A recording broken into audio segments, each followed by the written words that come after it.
Dominique Nathanson, bonjour. Vous êtes membre de l'Union juive française pour la paix et vous avez coordonné cet ouvrage dont on va parler, Une parole juive contre le racisme, qui est paru aux éditions Sileps.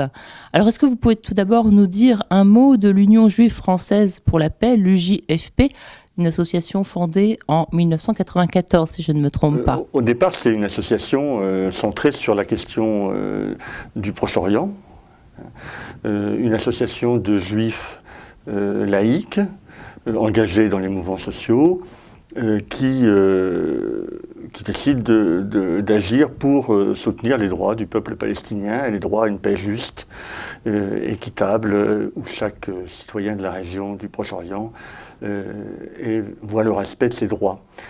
Par la suite, on s'est rendu compte qu'on ne pouvait pas rester sur la seule question d'Israël et des territoires occupés, qu'il fallait aussi s'investir dans les débats ici, ne serait-ce que parce que une série de campagnes se sont lancées en France même sur la question palestinienne, mais aussi dans les divers mouvements sociaux.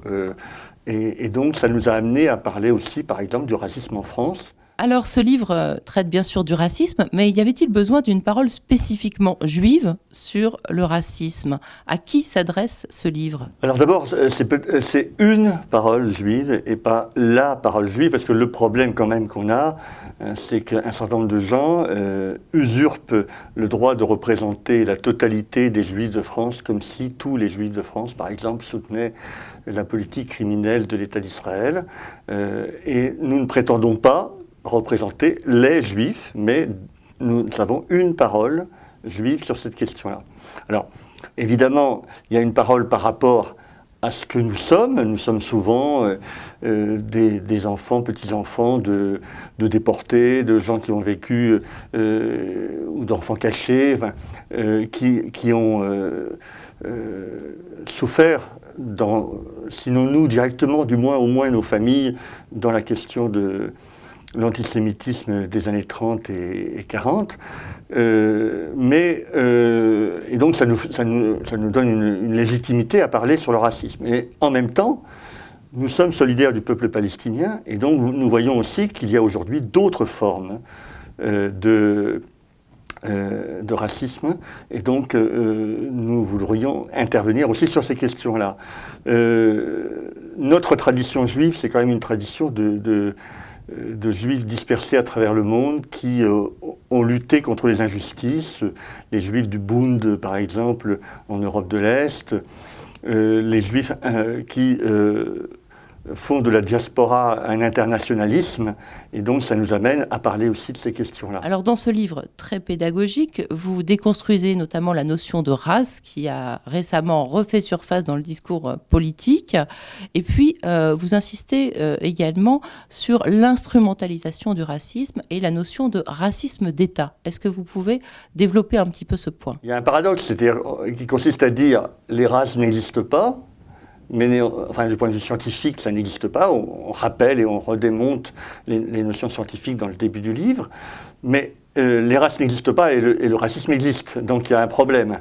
Derrière ce paradoxe, il y a la question fondamentale, à mon avis, c'est à quoi sert le racisme? C'est-à-dire, le racisme a été, alors c'est toute une partie historique qu'on développe là, un instrument de domination, et il a été utilisé pour justifier l'esclavage, pour justifier la colonisation, pour justifier aujourd'hui les divisions dans la société française et la mise à l'index d'un certain nombre de communautés ou de groupes désignés comme tels depuis les Roms, les Noirs, les musulmans.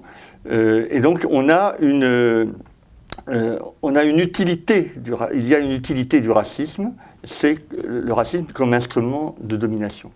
Et alors, en l'occurrence, on ne peut pas faire l'impasse, puisque vous en parlez aussi dans le livre, la politique d'Israël, qui est une politique de colonisation et de domination d'un peuple, en l'occurrence le peuple palestinien. C'est un peu paradoxal que des gens qui se revendiquent juifs, donc qui ont aussi cette histoire dont vous parliez tout à l'heure, se comportent comme ça vis-à-vis d'autres. Comment peut-on l'expliquer? On a du mal à comprendre quand même. Peut-être on ne va pas faire non plus, nous, une essentialisation de tous les Israéliens comme se comportant comme. Nous avons aussi des amis israéliens. Il y a les refusniks, il y a un certain nombre de gens qui refusent la politique de l'État d'Israël. Il y a aussi beaucoup de gens qui, sans la dénoncer véritablement, quittent Israël aujourd'hui. Par exemple, des francophones, on parle beaucoup de l'ALIA, d'un certain nombre de Français qui iraient en Israël. Nous, on constate aussi beaucoup de retours et beaucoup de gens qui trouvent la société israélienne de plus en plus difficile à vivre à cause du militarisme, de cet apartheid qui existe, de l'impasse politique auquel mènent les crimes du gouvernement israélien. Mais en l'occurrence, ce gouvernement israélien se targue d'être élu démocratiquement. Vous me direz, en France aussi, on élit des gens démocratiquement, puis ils ne font pas forcément ce qu'on voulait. Mais là, en l'occurrence, il y a quand même une récurrence dans l'élection de gens qui radicalisent la situation. C'est un gouvernement démocratique en France qui a mené la guerre d'Algérie, par exemple. Enfin bon, on pourrait prendre les situations de colonisation. La colonisation, elle a été menée dans ses débuts, on le rappelle, par Jules Ferry, par la Troisième République triomphante qui émancipait le peuple par l'école, etc. Et qui, en même temps, mettait sa patte sur l'ensemble de l'empire colonial français. Donc la question de la démocratie, ce n'est pas la question principale pour nous. Alors est-ce qu'on peut parler d'un racisme spécifique à l'égard des Juifs, à la fois d'un point de vue historique et aussi actuellement ? Tous les racismes sont spécifiques. D'abord, initialement, ce qu'on a voulu faire dans ce livre, c'est dire, j'ai développé une parole juive, mais il y a aussi contre le racisme et pas contre les racismes. Pour nous, il y a le racisme, instrument de domination, de désignation, de spoliation, de discrimination. Et à l'intérieur de ce racisme, il y a des spécificités selon les groupes qui sont désignés comme racisés. Et évidemment, il y a une spécificité de l'antisémitisme et de ses ressorts. Mais pour nous, ça n'est plus, même s'il y a un antisémitisme réel qui fait des victimes, ça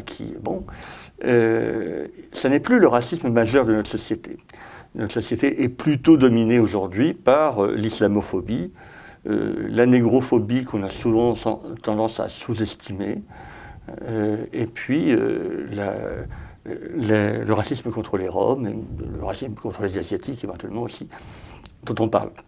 Donc nous voulons appartenir à l'ensemble des racisés, victimes du racisme, et c'est avec les victimes du racisme que nous entendons le combattre, et aux côtés des musulmans visés par l'islamophobie, et par un racisme d'État aussi, l'affaire des mamans à qui on refuse d'accompagner les sorties scolaires parce qu'elles portent un foulard, c'est aussi une forme de racisme d'État, parce que c'est quand même une circulaire qui est à la base de ces comportements. Donc nous voulons construire en fait un nouvel antiracisme qui soit basé sur l'unité des mouvements. Et d'ailleurs nous avons sorti ce livre dans un meeting commun avec la Voix des Roms, le collectif contre l'islamophobie de France, et puis les brigades anti-négrophobie, et non, l'Union juive française pour la paix. Et sur ces bases-là, nous voulons reconstruire le mouvement antiraciste qui s'est évidemment qui s'est fourvoyé dans l'ensemble qui aujourd'hui, peut-être à coup de subventions gouvernementales, n'est plus ce qu'il a été dans ses débuts, je pense à un mouvement en particulier. Oui, on a tous compris que vous parliez d'SOS Racisme. Donc, mais alors justement, dans le livre aussi, vous vous méfiez de l'antiracisme, vous vous méfiez de la judéophilie, enfin des choses qui sont un peu le miroir inversé du racisme. Alors, sur la spécificité, je n'ai pas tout à fait terminé sur la spécificité de l'antisémitisme. Bon, il y a une spécificité qui est la Shoah, certes, mais en même temps, nous rappelons parce qu'il y a eu d'autres génocides et qu'il faut aussi, il y a un danger à sacraliser la Shoah comme l'unique génocide en quelque sorte, ce qui est parfois fait, parce que ça empêche de voir les autres génocides et ceux qui sont en préparation, y compris parfois de façon inattendue, quand un certain nombre députés d'extrême droite israéliens disent qu'il faut tuer les mères des terroristes parce qu'elles abritent des serpents, etc. On est dans un danger, au moins dans un discours qui est très génocidaire. Mais sur l'antisémitisme, ce qu'on peut quand même remarquer, c'est que il y a un parallèle quand même qu'on peut faire entre l'islamophobie actuelle et l'antisémitisme des années 30. Aujourd'hui, l'antisémitisme des années 30 n'est plus à la mode, mais rappelons-nous ce qu'on disait des Juifs dans les années 30. Ils avaient beau avoir des papiers français, ils n'étaient pas véritablement français. D'ailleurs, on leur a retiré leur nationalité. La déchéance de nationalité a été faite par le maréchal Pétain en concernant ces Juifs nouvellement devenus français. Ils n'avaient pas les mêmes mœurs que les Français. Leur religion les conduisait à des conduites communautaristes qui les excluaient de la République. Enfin, le discours des antisémites des années 30, on peut l'appliquer aujourd'hui. On pourrait ajouter le fait aussi que ces émigrés de Pologne, venus de Pologne, ils étaient pouilleux, ils prenaient tout le travail à bas prix, etc. On peut presque plaquer ça sur l'islamophobie actuelle. En même temps, il y a un phénomène nouveau et qui nous paraît aussi dangereux pour les Juifs. C'est le philosémitisme d'État qui consiste à prendre les Juifs et à les mettre en avant, alors qu'ils ont été rejetés par la société française pendant des siècles. Aujourd'hui, on a tendance à les mettre en avant, mais les mettre en avant, c'est aussi les mettre à part. À les mettre en avant et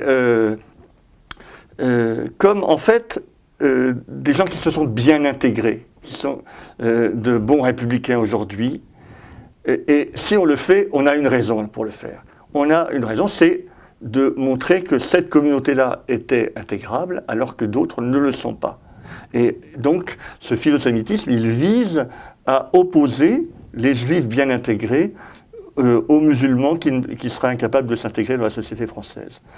Et donc, ce philosémitisme, il a l'air d'être un amour des Juifs, mais en réalité, pour nous, c'est une mise à l'écart d'une forme particulière qui risque de se retourner contre les Juifs. Et à cet égard-là, elle est dangereuse et je pense que des gens comme Manuel Valls jouent avec le feu. Quand, par exemple, il fustige le port du foulard à l'université, donc les signes extérieurs d'appartenance religieuse seraient à bannir de la vie publique. Et puis, il y a un incident grave antisémite à Marseille.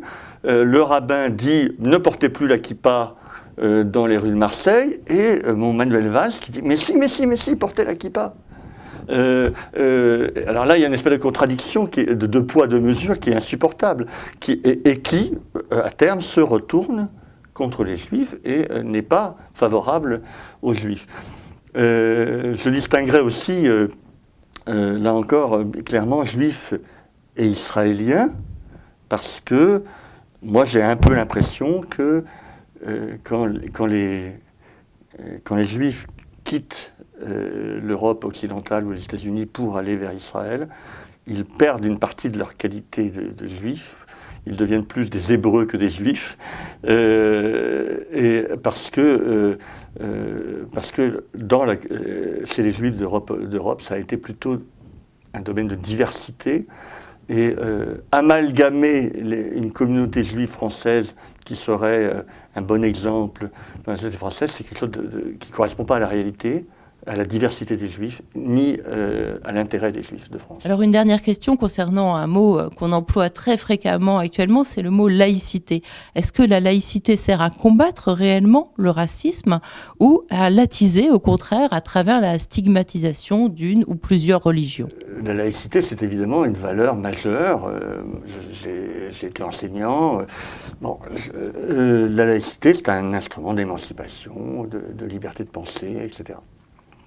Sauf que aujourd'hui, elle est instrumentalisée, et de plus en plus instrumentalisée, et en particulier par l'extrême droite,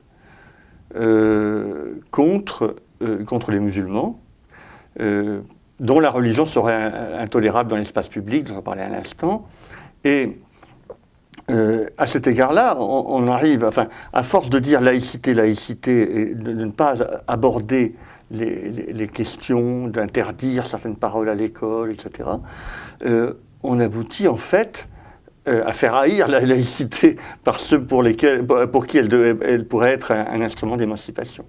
Moi, je crois qu'il faut revenir à ce qu'est la laïcité. La laïcité n'est pas l'interdiction de la religion dans l'espace public.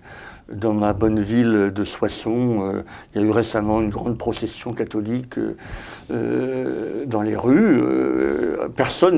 Depuis 1905, personne n'a trouvé à redire à des manifestations religieuses dans l'espace public.